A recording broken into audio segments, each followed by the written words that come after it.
আজ ৮ই মার্চ ২০২৫ আন্তর্জাতিক নারী দিবস।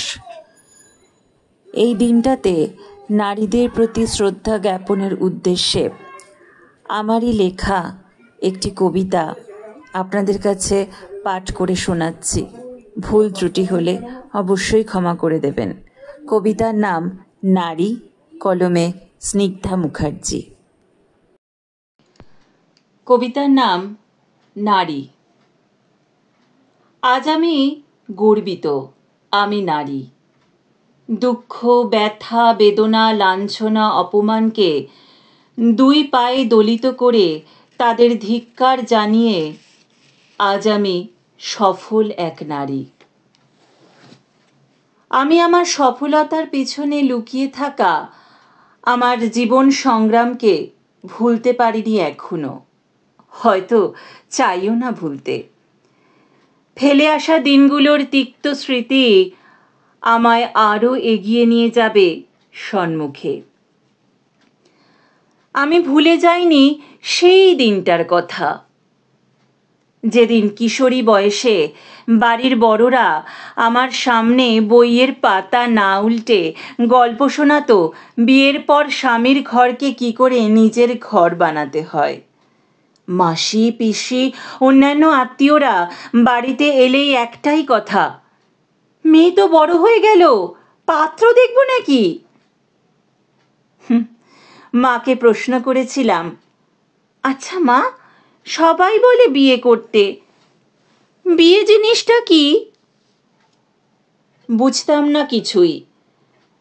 মা হেসে চলে যেত।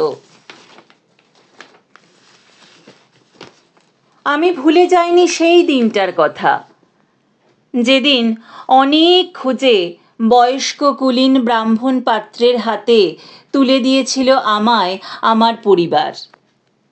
মা ঠাকুমা হুলুধ্বনি দিয়ে পাঠিয়ে দিল প্রায় মৃত্যু পথযাত্রী সেই স্বামীর ঘরে।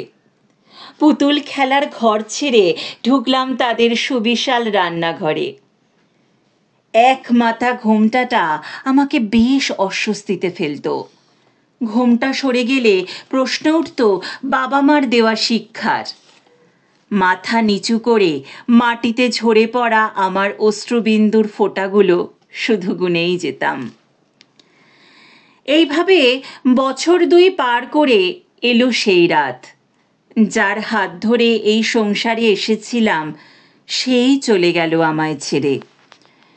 তখনও বুঝতে পারিনি ইহলোকের গাঁটছড়ার মতো পরলোকেও তার সাথে গাঁটছড়া বেঁধে দেবে আমার দুই বাড়ির আপনজনেরা। সকাল হলেই ঢাক ঢোল পিটিয়ে মৃত স্বামীর এক চিতায় চড়ে চললাম শ্মশান ঘাটে।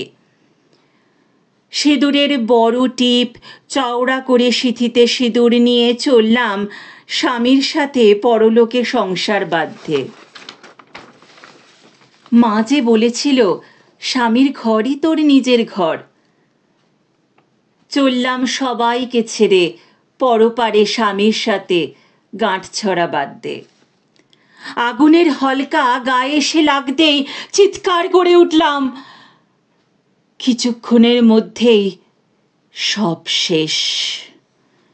চিতার আগুনও নিভে গেল, শান্ত হলো চারিদিক।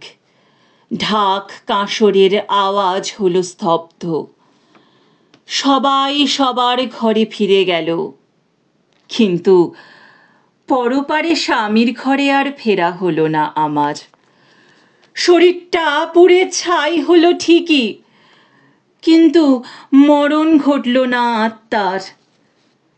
এই আত্মাই খুঁজে নিল সেই শরীর যে আজ আমি। হ্যাঁ হ্যাঁ, আমি সেই নারী যার নিজের একটা ঘর আছে, একদম নিজের, যে আজ স্বাবলম্বী। আজ আমি মুখ বুজে সব কিছু সহ্য না করে করি প্রতিবাদ। আমি কারুর মেয়ে, কারুর স্ত্রী, কারুর বা মা ঠিকই, কিন্তু সর্বোপরি আমি আজ এক সফল নারী। সমস্ত বাধা বিপত্তি অপমানকে ধিক্কার জানিয়ে আমার আমিত্বকে তুলে ধরেছি এই সমাজের কাছে, যে সমাজ একদিন কেড়ে নিয়েছিল আমার প্রস্ফুটিত তাজা প্রাণটাকে মৃত স্বামীর চিতায় জ্বলন্ত পুড়িয়ে দিয়ে।